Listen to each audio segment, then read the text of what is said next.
Welcome back to MTG Burgeoning, your channel for all things magic.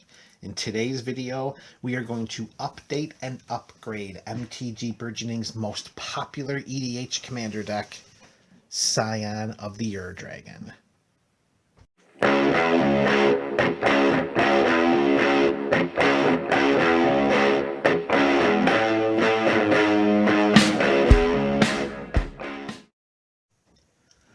Welcome back, fans of MTG Burgeoning. We are revisiting our Up and Up series, and today's deck is going to be Scion of the Dragon. If you missed any of the previous installments of any Scion of the Dragon videos, you can click the links in the description below and it'll bring you right back in time. In today's video, we are going to swap in 5 cards that are much better than the 5 cards that are coming out, and the reasons for why we're going to do that. Now, in the Up and Up series, what we want to do is we want to take a card-by-card analysis by saying, is this card better than the card it's replacing? And in almost all instances, we need to make sure that that's a yes, or else we are not updating or upgrading at all. So let's begin. The first land, and only land, because we're only going to swap in 1 land and swap out 1 land, the land coming out is going to be an unclaimed territory.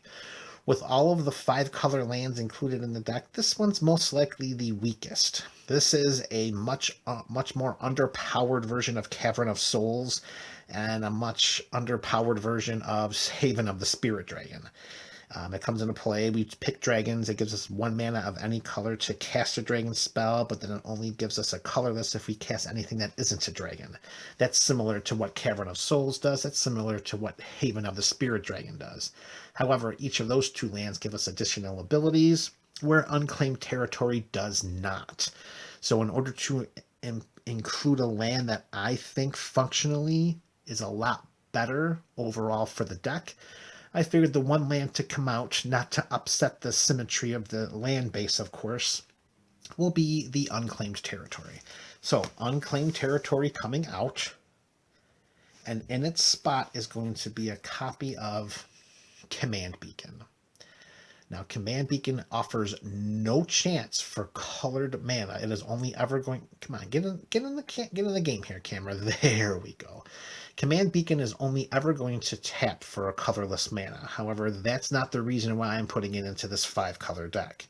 Its ability to tap and sacrifice the Command Beacon to put our commander into our hand from the command zone, that is a huge bonus, particularly in a deck that historically is one that is the commander is targeted a lot. Scion dies a lot in this deck, and in order to have a nice surprise one-shot of an opponent, or a nice surprise get Scion into my hand and not pay 9 for him, just pay 5 and then get him into play and then make him hasty and try to deal some damage, I think Command Beacon offers more to the deck than Unclaimed Territory does. Unclaimed Territory is just a situational mana generator. Either it's colored or it's not. Command Beacon doesn't give us the option for colored mana, but the ability to put Scion into our hand from the command zone, it's just too valuable to not have. And that was the replacement that I think will make the deck better. All right, next card to be replaced is going to be Fellwire Stone. It is an artifact that costs 2, and it taps to add 1 mana of any mana of a color that a land an opponent controls could produce. Generally, this is okay. I mean, there are some instances in which it's not giving me the mana that I'm looking for. It was originally included because there was it's Commander. A lot of people play with multicolored decks. It's not rare to have all 5 colors available to me with a Fellwire Stone. It really isn't. However, I think the mana rock that's going to replace this mana rock is not only going to... It's going to do the mana producing better, but it's going to add some additional abilities too. So let me explain. So Fellwire Stone coming out, and going in its place is going to be a copy of Dragon's Horde. Now, Dragon's Hoard costs 1 more to cast than Thalwar Stone does. However, the last line of text on this card reads, tap to add 1 mana of any color. So we never have to worry about checking what our opponents have in order to tap Thalwar Stone for needed colored mana, because the Dragon's Hoard will give us any mana of any color, give us a mana of any color. What makes this card an upgrade from the Thalwar Stone is that whenever a dragon enters the battlefield under our control, we put a gold counter on Dragon's Hoard. Then we can tap Dragon's Hoard to remove a gold counter on it to draw a card.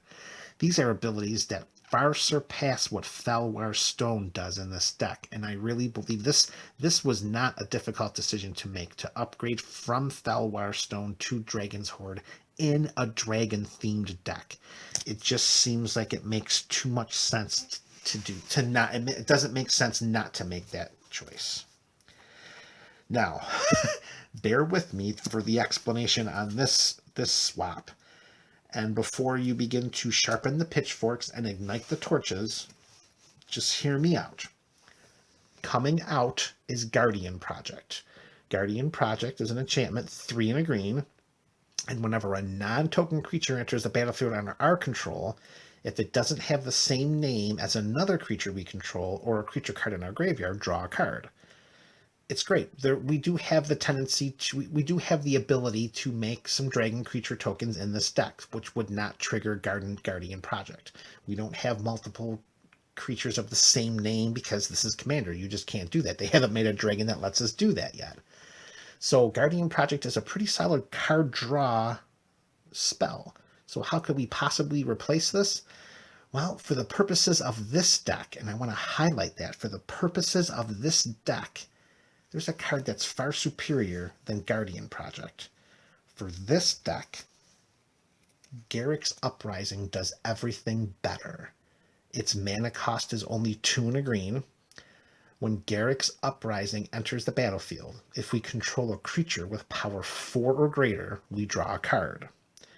Whenever a creature with power 4 or greater enters the battlefield under our control, we draw a card.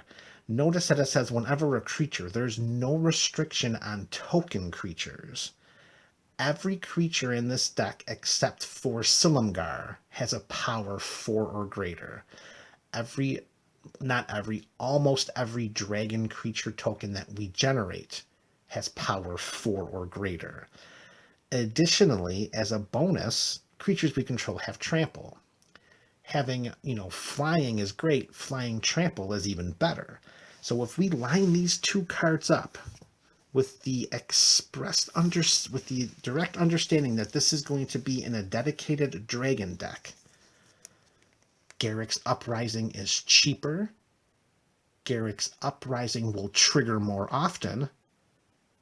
And Garruk's Uprising provides trample. Garruk's Uprising is better than Guardian Project in every single way, and it's cheaper. Easy choice. After Thalwar Stone and Dragon's Hoard, that was an easy choice too. All right, revision number 4. Grim Tutor coming out. 1 and 2 black, search our library for a card, put it into our hand, shuffle our library, lose 3 life. That's coming out. We've got a Demonic Tutor in the deck. We've got a Vampiric Tutor in the deck. We've got some other tutoring in the deck. We can take out one of the tutors in order to provide something that will make the deck even better. And that's going to be Scroll Rack.